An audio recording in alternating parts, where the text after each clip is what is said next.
की गलियों में सिर्फ ठंड नहीं थी बल्कि गुस्सा भी था। वहां के लोग सिर्फ रोटी नहीं बल्कि इंसाफ भी मांग रहे थे। फिर हुआ एक ऐसा बवाल कि जार की कुर्सी ही उड़ गई। हेलो फ्रेंड्स, मैं हूं Urvashi Bhargav and welcome to फ्यूके एजुकेशन। जैसा कि हमारा सेकंड चैप्टर ऑफ हिस्ट्री चल रहा था, तो यहाँ पे आज का टॉपिक हमारा रहने वाला है the February revolution in Petrograd. Petrograd में जो फेब्रुअरी रिवॉल्यूशन है, स्टार्टिंग में हमने देखा भी था कि जो हमारा रशियन रेवोल्यूशन है एक्चुअल में वो सीरीज ऑफ इवेंट्स है। तो वो जो फरवरी से स्टार्ट हो रहे हैं इवेंट्स, तो वो कैसे स्टार्ट हुए आज हम वो पूरी स्टोरी यहाँ पे जानने वाले हैं। तो the February revolution in Petrograd कैसे स्टार्ट होता है? विंटर का समय था 1917 के टाइम पे। कंडीशन कुछ खास अच्छी नहीं थी पेट्रोग्राड की, जैसी कंडीशन वहां की गर्म थी। वहां पे एक रिवर थी, रिवर नेवा। उसके लेफ्ट एंड राइट साइड दो अलग अलग टाइप की कंडीशंस हमें देखने के लिए मिल रही थी। क्या कंडीशंस थी? यहाँ पे अगर हम देखें तो राइट साइड में जो थे रिवर नेवा के वर्कर्स के क्वार्टर्स थे या उनकी फैक्ट्रीज लोकेटेड थी। अब आप समझ सकते हो कि जब किसी साइड पे वर्कर्स के क्वार्टर्स या वहाँ फैक्ट्रीज होंगी तो सो ऑब्वियस है कि वहाँ का जो एटमॉस्फेरिक कंडीशन होगी वो भी अच्छी नहीं होगी। वहां पे जो लोग रह रहे होंगे उनकी लिविंग कंडीशन या आसपास का जो एरिया होगा वो भी उतना वेल डेवलप्ड नहीं हो पा रहा होगा। यहाँ पे लेफ्ट बैंक के साइड पे क्या था? यहाँ पे लेफ्ट किनारे पे रिवर नेवा के फैशनेबल एरियाज थे, विंटर पैलेस था, ऑफिशियल बिल्डिंग्स थी, including the palace where the Duma met. Duma parliament of Russia. यहाँ पे अगर हम देखें तो जो आप देख रहे हो पूरे फैशनेबल एरियाज या यहाँ पे जितनी भी आपकी बेनिफिशियल जो भी आपके रहते हैं किसी भी लोकेलिटी की जितनी भी इंपॉर्टेंट बिल्डिंग्स रहती हैं या ऑफिसेस होते हैं, अगर वो किसी जगह पे लोकेटेड है तो वहां पे ऑटोमेटिकली सारी फैसिलिटीज बहुत इजीली अवेलेबल होंगी। लेफ्ट साइड पे अगर हम राइट साइड पे सॉरी अगर हम देखें वर्कर्स की फैक्ट्रीज क्वार्टर्स तो थे, फैक्ट्रीज थी, मतलब ठीक है वहां पे डेवलपमेंटल वर्क हो रहा है, इंफ्रास्ट्रक्चर वर्क हो रहा है, बट क्योंकि वहां वर्कर्स रहते थे तो वहां पे कोई इतना ध्यान नहीं दे रहा था। लेकिन वहीं अगर हम देखते हैं लेफ्ट साइड पे वहां पे विंटर पैलेस है, तो सो ऑब्वियस वाली कंडीशन यहाँ पे हमें समझ आती है कि वहां पे जितनी भी बिल्डिंग्स होंगी, जो भी वहां पे फैसिलिटीज होंगी बहुत इजीली प्रोवाइडेड होंगी। लेकिन यहाँ पे अब देखिए, मैंने बताया ना यहाँ पे रिवर नेवा में क्या हो रहा होगा। रिवर नेवा में फूड की शॉर्टेजेस हमें देखने के लिए मिल रही होंगी, क्योंकि यहाँ पे जो वर्कर के क्वार्टर्स थे वहां पे कंडीशन बहुत ज्यादा जैसे देख रहा ग्रिम है, अच्छी नहीं है पेट्रोग्राड में। तो लेफ्ट साइड ऑलरेडी वो वर्कर्स रहते हैं, उनको वेजेस प्रॉपरली नहीं मिल रहे थे, तो वहां की कंडीशन खराब थी, जिसकी वजह से वहां पे फूड शॉर्टेजेस भी बढ़ने लगे। अब बात स्टार्ट होती है सीरीज ऑफ इवेंट। अगर हम यहाँ पे देखें तो यहाँ पे अगर हमें बात देखनी है तो कुछ इस तरीके से रहेगी। 22 फरवरी को क्या होता है, एक लॉकआउट हो जाता है यहाँ पे फैक्ट्री में ऑन द राइट बैंक। वहां पे एक फैक्ट्री में लॉकआउट हो जाता है, बंद करने की कंडीशन आती है। अगले दिन गुस्से में कम से कम 50 फैक्ट्री के जो जितने भी वर्कर्स होते हैं इकट्ठे होते हैं और वहां के लॉकआउट हो जाने की वजह से वहां पे स्ट्राइक स्टार्ट कर देते हैं। इंपॉर्टेंट बात ये यहाँ पे रहती है कि यहाँ पे विमेन जो होती हैं इस स्ट्राइक को लीड करती हैं या इस स्ट्राइक में सबसे बढ़ चढ़कर भाग लेती हैं। अब आप खुद सोचो, वर्कर्स में से विमेन्स आगे आ रही है और वो भी यहाँ पे स्ट्राइक को लीड कर रही है, तो यहाँ पे आप समझ पा रहे हो कि विमेन की जो पोजीशन है वो यहाँ पे भी इंपॉर्टेंट रहने वाली है। ये एक बहुत बड़ा कारण बनता है कि 22 फरवरी को इंटरनेशनल वुमेन्स डे अनाउंस कर दिया जाता है। अब आप बोलोगे मैम इंटरनेशनल वुमेन्स डे तो 8 मार्च को आता है। यहाँ पे कैलेंडर डिफरेंसेस की वजह से यहाँ पे 12 to 13 डेज का डिफरेंस हमें देखने को मिलता है, इसीलिए यहाँ पे 22 फरवरी जो है इंटरनेशनल वुमेन्स डे की तरह हम देख रहे हैं। ठीक है, ग्रेगोरियन कैलेंडर जूलियन कैलेंडर के डिफरेंसेस होते हैं। डेमोन्स्ट्रेशन ऑफ वर्कर्स जो रहता है, मतलब जो वर्कर्स प्रदर्शन कर रहे होते हैं वो इतने ज्यादा गुस्साए होते हैं कि वो क्वार्टर से क्रॉस करते करते जाते जाते कैपिटल नेव्स्की प्रॉस्पेक्ट में पहुंच जाते हैं। कैपिटल क्या है? Nevsky prospect. जब वो वहां पे पहुंचते हैं तो इस टाइम तक जब ये कंडीशन वहां पे स्टार्ट हो रही है, जब ऐसा जहाँ माहौल बन रहा है कि सारे वर्कर्स जा रहे हैं इकट्ठे होकर स्ट्राइक करने जा रहे हैं, वुमेन्स इसको लीड कर रही हैं, इस टाइम तक कोई भी पॉलिटिकल पार्टी वहां पे एक्टिवली यहाँ पे पार्टिसिपेट नहीं कर रही है या कोई हमें पार्टी देखने को नहीं मिल रही है कि ये पॉलिटिकल पार्टी है, ये यहाँ पे लीडिंग अथॉरिटी की तरह काम कर रही है। फैशनेबल क्वार्टर्स, ऑफिशियल बिल्डिंग्स जो होते हैं, जो यहाँ पे लेफ्ट बैंक में थे, वो भी यहाँ पे कैसे होते हैं, वर्कर्स से सराउंड हो जाते हैं। वर्कर्स घेर लेते हैं उन बिल्डिंग्स को कि भाई मतलब आप कैसे ऐसा कर सकते हो, कंडीशन दिनों दिन खराब होती जा रही। तो वो गुस्से में जितनी भी ऑफिशियल बिल्डिंग्स होती हैं उनको घेर लेते हैं कि भाई आप तो बड़े अच्छे से रह रहे हो, प्रॉब्लम्स तो हम फेस कर रहे हैं। जिसके चलते जो वहां की गवर्नमेंट होती है वो कर्फ्यू को क्या कर देती है, इम्पोज कर देती है। कर्फ्यू एकमात्र उन्हें ऐसा साधन समझ में आता है जिससे वो वहां की जो भी कंडीशन क्रिएट हो रही है, जिससे ज्यादा जो उन लोग का सप्रेशन है वो बढ़े, इससे पहले उनको रोक दिया जाए। आगे क्या होता है, 22 फरवरी को जो भी इंसिडेंट हुए, जो भी यहाँ पे हमें देखने के लिए मिला, गुस्साए हुए लोग स्ट्राइक कर रहे हैं, वर्कर्स ने ऑफिशियल बिल्डिंग्स को घेर लिया, वो सब क्या हो जाता है, उनको डरा धमका के वापस भेज दिया जाता है। मुश्किल से कर्फ्यू में 23 फरवरी का ही डे निकलता है। 24 और 25 फरवरी को वापस ये चीजें स्टार्ट हो जाती हैं, लेकिन वो वापस आ जाते हैं वर्कर 24 और 25 फरवरी को। 24 को वापस आ जाते हैं। आप देख रहे हो कर्फ्यू का इफेक्ट सिर्फ एक दिन ही हम देख पाए वहां पे। जो वहां की गवर्नमेंट थी अब वो और एक्टिव हो जाती है, वो समझ जाती है कि भाई लोगों को कंट्रोल करना पड़ेगा, ये तो कर्फ्यू से भी कंट्रोल नहीं हो रहा है। वहां पे वो कैवलरी बुला देती है और पुलिस को लगा देती है कि इन पर नजर रखो कि कहीं से भी कोई भी वर्कर इस टाइप से दंगा या फिर इस टाइप से इकट्ठे ना होने लगे, ये ऑफिशियल बिल्डिंग इसको ना घेर लें, क्योंकि उनको खतरा था कि ये हमला ना कर दें इकट्ठे होके। 25 फरवरी को जब कंडीशन बहुत ज्यादा खराब हो जाती है, वहां की स्ट्राइक जो होती बढ़ जाती है या जो वर्कर्स होते हैं वो और गुस्से में आ जाते हैं, तो गवर्नमेंट को मजबूरन वहां की जो ड्यूमा होती है उसको सस्पेंड करना पड़ता है। अब ये हमने देख लिया 22 फरवरी से स्टार्ट हुआ, 23 फरवरी तक कर्फ्यू चला, 24 को ये वापस आ गए और मजबूरन 25 फरवरी को ये गवर्नमेंट को यहाँ पे ड्यूमा को सस्पेंड करना पड़ा। 26 फरवरी को क्या होता है, डेमोन्स्ट्रेटर फिर वापस आ जाते हैं, ठीक है, फिर वो अपनी सड़कों पे उतर आए लेफ्ट बैंक की, फिर गुस्से में वो मतलब हट नहीं रहे। और 27 फरवरी को वो इतने गुस्से में आ जाते हैं कि पुलिस के हेडक्वार्टर्स में तोड़फोड़ मचा देते हैं बहुत बुरी तरीके से, और लोग जो होते हैं रोड पे आके स्लोगन्स बढ़ा देते हैं कि भाई जो आपके ब्रेड है, वेजेस है, बेटर आवर्स और डेमोक्रेसी को लेके अपने अपने तरीके से नारे लगाना चालू कर देते हैं। क्योंकि अगर वो वर्कर्स थे फैक्ट्री में तो अच्छे वर्किंग आवर्स, मतलब अच्छे इन द सेंस कि अब एक लिमिट से ज्यादा आप उनसे काम करा रहे हो, उनको वेजेस भी उतने नहीं मिल रहे हैं, तो इन सारी चीजों से परेशान होकर वो अपने अपने तरीकों से रोड पर आकर स्लोगन्स देना स्टार्ट कर देते हैं। गवर्नमेंट पूरी कोशिश करती है कि वो सिचुएशन को कंट्रोल कर सके और यहाँ पे कैवलरी फिर से बुला देती है, लेकिन कैवलरी रिफ्यूज कर देती है कि वो उन पे फायर नहीं करेगी। क्यों? क्योंकि कंडीशन खराब हो रही थी, उन्हें भी दिक्कतें समझ में आने लगी थी। आप देख रहे हो एक सीरीज चलती जा रही है, 22 फरवरी से स्टार्ट होकर, तो यहाँ पे 27 फरवरी तक अब बहुत बड़ा एक जो स्टेप है जो लिया है कैवलरी ने, वो खुद मना कर देती है कि हम इन पे फायर नहीं करने वाले हैं, ठीक है, ये स्ट्राइक कर रहे हैं और ये बहुत अपराइजिंग इनकी बढ़ती जा रही है। सेम इवनिंग पे सोल्जर्स और जो वर्कर्स होते हैं, यहाँ पे सोल्जर्स जो होते हैं और जो वर्कर्स होते हैं जो स्ट्राइक कर रहे थे, वो यहाँ पे क्या करते हैं, साथ आ जाते हैं और यहाँ पे क्या होते हैं, साथ आके बोलते हैं अब हम बनाएंगे सोवियत या फिर काउंसिल, ठीक है, अपने हिसाब से एक ग्रुप बनाएंगे लोगों का जिसको उन्होंने सोवियत बोला या काउंसिल बोला, जो यहाँ पे क्या करेगा, एक सेम बिल्डिंग में ड्यूमा की तरह जैसे मिली थी वैसे ही मिलेंगे और इसको बोला जाएगा पेट्रोग्रेड सोवियत, क्योंकि ये पेट्रोग्रेड में बनी, ठीक है। सोवियत यहाँ पे इन्होंने उसको बोला जो सोल्जर्स ने यहाँ पे और जो स्ट्राइकिंग वर्कर्स ने मिलके जो एक फॉर्म क्रिएट किया उसको बोला है इन लोगों ने सोवियत या काउंसिल, और उसको कंबाइनिंगली नाम दिया पेट्रोग्रेड सोवियत। अब क्या होता है, यहाँ पे एक डेलीगेशन जाता है, ठीक है, कुछ लोग इकट्ठे होते हैं, जाते हैं और जार से मिलते हैं, ठीक है, जार निकोलस बोलना नहीं है, निकोलस टू मिलिट्री कमांडर उनको एडवाइस करता है कि भाई अब आपको भी खतरा है, छोड़ दो अपनी गद्दी, जाओ यहाँ से, नहीं तो फिर हम आपको भी नहीं बचा पाएंगे। लोगों के साथ कैवलरी मिल चुकी है, वर्कर्स के साथ कैवलरी इकट्ठी हो गई है, अब आपको हम बहुत मुश्किल से हम संभाल रहे हैं, अब आपको छोड़ के जाना होगा। जार को समझ में आ जाता है कि अब उसकी नहीं चलने वाली, उसके हिसाब से लोग कंट्रोल नहीं होने वाले क्योंकि कैवलरी ही सपोर्ट नहीं कर रही है, ठीक है, तो यहाँ पे वो उनकी एडवाइस मानता है और 2 मार्च को वो वहां से चला जाता है, एब्डिकेट कर देता है थ्रोन से। सोवियत लीडर्स और ड्यूमा लीडर्स जो होते हैं मिलते हैं और यहाँ पे क्या बनाते हैं, प्रोविजनल गवर्नमेंट की बनाने की बात करते हैं।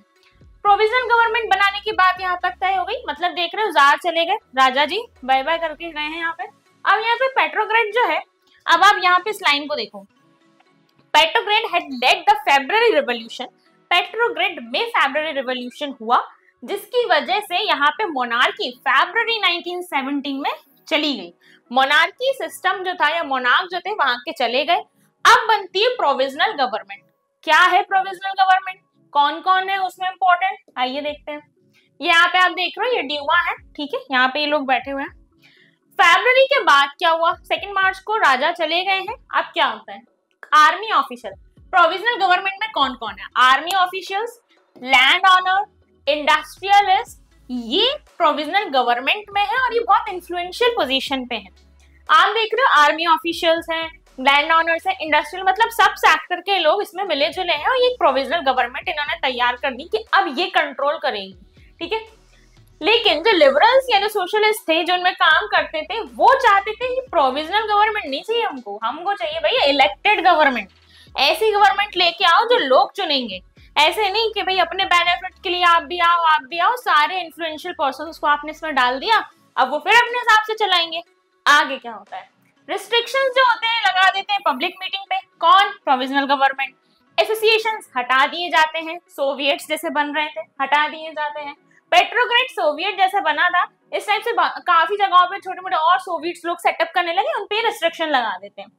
अब यहाँ पे कोई भी कॉमन सिस्टम ऑफ इलेक्शन नहीं फॉलो किया जाएगा। प्रोविजनल गवर्नमेंट मतलब प्रोविजनल गवर्नमेंट है, वही चलने वाली है, ऐसा ये लोग कहते हैं फरवरी के बाद। अप्रैल 1917 में, इंपॉर्टेंट है, अप्रैल 1917 में बोल्शेविक और मेंशेविक हम पढ़ के आए थे। बोल्शेविक के लीडर व्लादिमीर लेनिन एक्साइल्ड हो गए थे, अब वो वापस आ जाते हैं, ठीक है, 1917 में। अब जिसने कोई इतना इन्फ्लुएंशियल ग्रुप बनाया, उसने इतनी मेहनत की, वो चला गया, ठीक है भाई, किसी प्रेशर किसी चीज से गया, अब वो वापस आया, उसने कंडीशन देखी, अब वो क्या कह रहे हैं, बोल्शेविक शुरू से ही वॉर के अगेंस्ट थे सिंस 1914, ठीक है, लेकिन उनको ऐसा लगता है कि भाई अब ये टाइम है कि सोवियत से पावर ले ली जाए, अब बहुत हो गया, सोवियत से अपने मन की कर ली, अब पावर इनसे ले लेनी चाहिए, अब मैं आ गया हूं ना। तो वो क्या बोलते हैं, वो तीन बातें सामने रखते हैं। तीन बातें क्या बोलते हैं, भलाई के लिए ही बोलते हैं, the war should be brought to a close, war को बंद करो या फिर उसको रोको, लैंड को जो ट्रांसफर करो पीजेंट से जो उनसे जबरदस्ती ले लिए गए हैं या जिन पे उनको काम नहीं करने दिया जा रहा है, और बैंक्स को नेशनलाइज करो। बैंक्स को इसलिए नेशनलाइज करो क्योंकि कुछ वेल्दियर पर्सन बैंक्स के ऊपर कंट्रोल रखते थे, जिससे सिर्फ उन्हें पर्सनल बेनिफिट हो रहा था या उनके क्लोजर वन वेल्दियर पर्सन्स को प्रॉफिट मिल रहा था, जो मिडिल मैन या जो पीजेंट्स थे उनको उतना वेल प्रॉफिट नहीं मिल पा रहा था। इन तीन डिमांड्स को बोला गया लेनिन्स अप्रैल थीसिस। अप्रैल में आए थे ये, उन्होंने थीसिस करके ये तीन चीजें बताई कि भाई ये तीन चेंजेस मैं करूंगा, इसी को बोला गया लेनिन्स अप्रैल थीसिस। इसके ऊपर क्वेश्चन बनता ही है, ठीक है, तो हमें पता होना चाहिए कि लेनिन्स अप्रैल थीसिस में उन्होंने कौन सी तीन बातें रखी। आगे चलते हैं, बोल्शेविक अब कंट्रोल में। देखो क्या होता है, जब कोई लीडर जो होता है वो जितना अच्छे से या जितना अच्छा उसका स्पीच होगा, जितना इन्फ्लुएंशियल उसके वर्ड्स होंगे, जितना ज्यादा वो अपनी बातों से लोगों को कन्विंस कर पाएगा, समझा पाएगा, लोगों का ट्रस्ट ऑटोमेटिकली उस लीडर पे बनता चला जाता है, ठीक है। यहाँ पे बोल्शेविक पार्टी ने खुद को क्या नाम दे दिया, कम्युनिस्ट पार्टी, क्योंकि कहीं ना कहीं बोल्शेविक जो थ्योरी थी या उनकी जो लेनिन की थीसिस थी वो कहीं ना कहीं बहुत प्रॉफिटेबल समझ में आ रही थी लोगों को। अब यहाँ पे क्या होता है, काफी अदर बोल्शेविक पार्टी जो थी वो इनिशियली क्या होते हैं, सरप्राइज हो जाते हैं, भाई ये लेनिन थीसिस ही क्या बोल रहे हैं, कैसे काम चलेगा। उनको ऐसा लगता है कि भाई अभी जो है time was not yet right for a socialist revolution and the provisional government needed to be supported. अब क्या होता है, समझ में आता है टाइम अभी सही नहीं है। देखो हर चीज सही टाइम पे होना जरूरी है, तो यहाँ पे जो टाइम है ये अभी इन चीजों के लिए टाइम नहीं है। अभी क्या होता है, प्रोविजनल गवर्नमेंट को थोड़ी सपोर्ट करने की जरूरत है। एरिया फैक्ट्री कमिटीज ये जो होती है बनना स्टार्ट हो जाते हैं, जिनमें ये क्वेश्चन उठने लगते हैं, क्या इंडस्ट्रियल जो होते हैं उनकी फैक्ट्री सब चला पाएंगे, किस तरीके से चला पाएंगे, कंफ्यूजन क्रिएट होने लग जाता है यहाँ पे। आगे क्या होता है, जून में 500 सोवियत जो होते हैं वो अपने रिप्रेजेंटेटिव भेजते हैं और रशियन कांग्रेस ऑफ सोवियट्स को। प्रोविजनल गवर्नमेंट देखती है कि बोल्शेविक्स की पावर बढ़ रही है, उनका इन्फ्लुएंस बढ़ रहा है, हम लीडिंग में थे, हम कंट्रोल कर रहे थे, बट हमारी पावर कम होती जा रही है, तो वो डिसाइड करते हैं कि कुछ स्ट्रिक्ट हम मेजर्स यहाँ पे अडॉप्ट करेंगे अब, ठीक है। और यहाँ पे क्या करते हैं, resisted attempts by workers to run factories and began arresting leaders. अब हमने देखा था लास्ट स्लाइड में कि यहाँ पे वर्कर्स धीरे धीरे कंट्रोल करने की कोशिश करते हैं, बट वो उस पर रोक लगा देते हैं, कौन, प्रोविजनल गवर्नमेंट। और उसके अलावा जो उनके लीडर्स थे उनको अरेस्ट करना स्टार्ट कर देते हैं। Popular demonstration stage by the Bolshevik in July 1970 were strictly repressed. यहाँ पे क्या होता है, जो बोल्शेविक खड़े हो रहे थे, स्ट्राइक कर रहे थे, लोगों को इकट्ठा कर रहे थे, बात सामने रख रहे थे, प्रोविजनल गवर्नमेंट कहीं ना कहीं इसको दबाने की कोशिश करती है। काफी ज्यादा बोल्शेविक लीडर्स को यहाँ पे या तो भागना पड़ा या छुपना पड़ा, क्योंकि कहीं ना कहीं पावर में तो प्रोविजनल गवर्नमेंट ही थी बोल्शेविक लीडर व्लादिमीर लेनिन आए थे, उन्होंने कुछ बातें रखी थी, लोग उनसे इन्फ्लुएंस हो रहे थे, but he is not in the power at that time. तो वो काफी ज्यादा यहाँ पे इफेक्ट कर रहा था। पीजेंट्स और उनके जो सोशलिस्ट रिवॉल्यूशनरी लीडर्स थे, वो यहाँ पे क्या करते हैं, रीडिस्ट्रीब्यूशन ऑफ लैंड की बात करते हैं। क्यों करते हैं, हमने देखा था कि लोग यहाँ पे मिलके कम्यून मीर मतलब पूरा प्रॉफिट बांटा करते थे, फिर इकट्ठी कलेक्टिव फार्मिंग करके। तो वहां पे वो बोलते हैं कि भाई ये लैंड को फिर से रिडिस्ट्रीब्यूट करो। लैंड कमिटीज बना दी जाती है इस बात को हैंडल करने के लिए, एनकरेज किया जाता है इसको सोशलिस्ट रिवॉल्यूशनरी या पीजेंट्स के द्वारा, और यहाँ पे लैंड को सीज कर दिया जाता है बिटवीन जुलाई एंड सितंबर 1917 के बीच में। प्रोविजनल गवर्नमेंट के मेजर्स हमें समझ में आ रहे हैं, इफेक्टिव उतने नहीं है। तो यहाँ पे बोल्शेविक से लोग इन्फ्लुएंस तो हो रहे हैं, बट वो खुल के सामने आ नहीं पा रहे हैं, और काफी मजबूरी में बोल्शेविक लीडर्स को वहां से भागना पड़ गया इसी वजह से। ये देखें, ये लेनिन सबको बता रहे हैं ऐसा होगा ऐसा होगा, ये उस टाइम आप कंडीशन देख रहे हो, लोग भगदड़ मची हुई है यहाँ पे। अब ये थी फरवरी की कंडीशन, थोड़े मार्च तक हम आ गए, अप्रैल तक थीसिस हमने पढ़ ली। अब क्या होता है, द रिवॉल्यूशन ऑफ अक्टूबर 1917। अक्टूबर में क्या रिवॉल्यूशन देखने के लिए मिलता है 1917 में? कॉन्फ्लिक्ट स्टार्ट हो जाता है, प्रोविजनल गवर्नमेंट धीरे धीरे अपने मेजर्स फॉलो करती रही अक्टूबर तक। अब उसके बाद क्या होता है, प्रोविजनल गवर्नमेंट जो बोल्शेविक्स होते हैं, यहाँ पे उनके बीच में कॉन्फ्लिक्ट बड़े अच्छे लेवल पे बढ़ जाता है। लेनिन को एक खतरा सताने लगता है कि प्रोविजनल गवर्नमेंट जो है वो क्या करेगी, धीरे धीरे डिक्टेटरशिप यहाँ पे चलाने लगेगी। तो उसको कहीं ना कहीं डर लगने लगता है। वो क्या करता है, अपराइजिंग के लिए, गवर्नमेंट के लिए अपराइजिंग के लिए इकट्ठे करता है लोगों से डिस्कशन करना स्टार्ट करता है।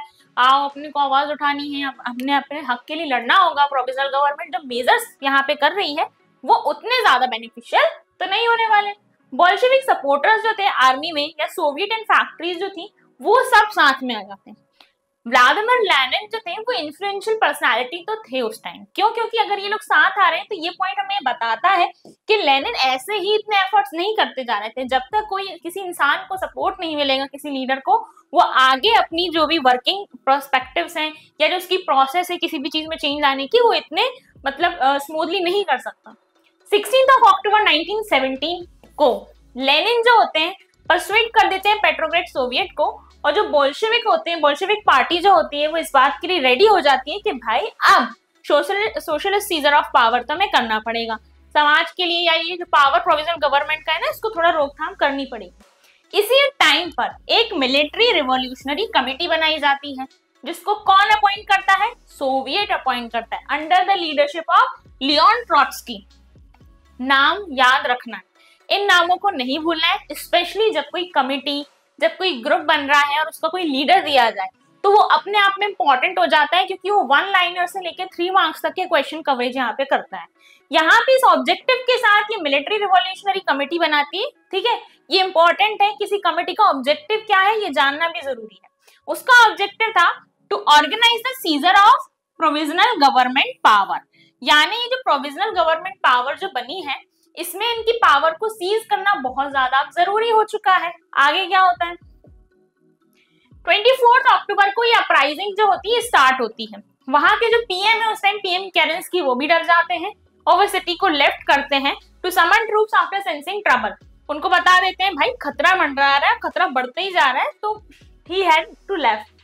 प्रो गवर्नमेंट ट्रूप्स जो होते हैं वो यहाँ पे भेज दिए जाते हैं टेलीफोन और टेलीग्राफ ऑफिसेस में, जिससे वो विंटर पैलेस को तो एटलीस्ट प्रोटेक्ट कर सके, जो इन्फॉर्मेशन है वो यहाँ से वहां और लीक ना हो पाए। मिलिट्री रिवॉल्यूशनरी कमेटी ऑर्डर करती है उसके सपोर्टर्स को कि भाई गवर्नमेंट ऑफिसेस को सीज कर दे और मिनिस्टर्स को अरेस्ट करना स्टार्ट कर दे, यही तो पावर में है, इनको ही सबसे पहले अरेस्ट करो। यहाँ पे शिप ऑरोरा होती है, शिप का नाम है, ये भी विंटर पैलेस के लिए सेल कर दी जाती है, सेल मतलब वहां से भेज दी जाती है। Other vessel sail down the Neva and took over various military points. बाकी जितने और मिलिट्री पॉइंट्स रहते हैं जो पावर में थे, उनको भी यहाँ पे कंट्रोल करने की बात कर दी जाती है। मीटिंग होती है all Russian Congress of Soviets की पेट्रोग्रेड में, जहां पे मेजोरिटी जो होते हैं अप्रूव द बोल्शेविक एक्शन। सबको समझ में आ जाता है बोल्शेविक अब बहुत अच्छी पावर में आ रहे हैं, अब इनसे लड़ना थोड़ा मुश्किल हो जाएगा, तो they approve the Bolshevik action. मान जाते हैं कि जो उनकी थीसिस थी, जो उनकी चीजें थी, कहीं ना कहीं वो सही थी। यहाँ पे क्या होता है, एक बहुत अच्छी खासी फाइट हो जाती है मॉस्को में, और दिसंबर तक जो बोल्शेविक होते हैं वो मॉस्को पेट्रोग्रेड एरिया पे भी कंट्रोल कर लेते हैं। ये इंपॉर्टेंट एरियाज थे, अगर इन्होंने इन्हीं पे कंट्रोल कर लिया तो अब आगे जाके कंट्रोल करना और इजीली हो जाता था इनके लिए। ये पिक्चर भी अपने आप में एक इम्पॉर्टेंट है, यहाँ पे हमें उस टाइम की कंडीशन दिखा रही है, व्लादिमीर लेनिन जब यहाँ पे पावर में आए थे। सो फ्रेंड्स, फरवरी के रिवॉल्यूशन या अक्टूबर की कंडीशन हमें ये दिखाती है कि जब दिल में बहुत गुस्सा हो और पेट भूखा हो, तो यहाँ पे जो भी आपकी लड़ाई होती है ना, वो बस एक महज चिंगारी की दूरी पर होती है। Thank you. अगर आपको ये वीडियो अच्छा लगा हो तो हमारे चैनल को लाइक एंड सब्सक्राइब जरूर करें और इन्फॉर्मेटिव वीडियोस देखने के लिए फ्यूके एजुकेशन ऐप जरूर डाउनलोड करें।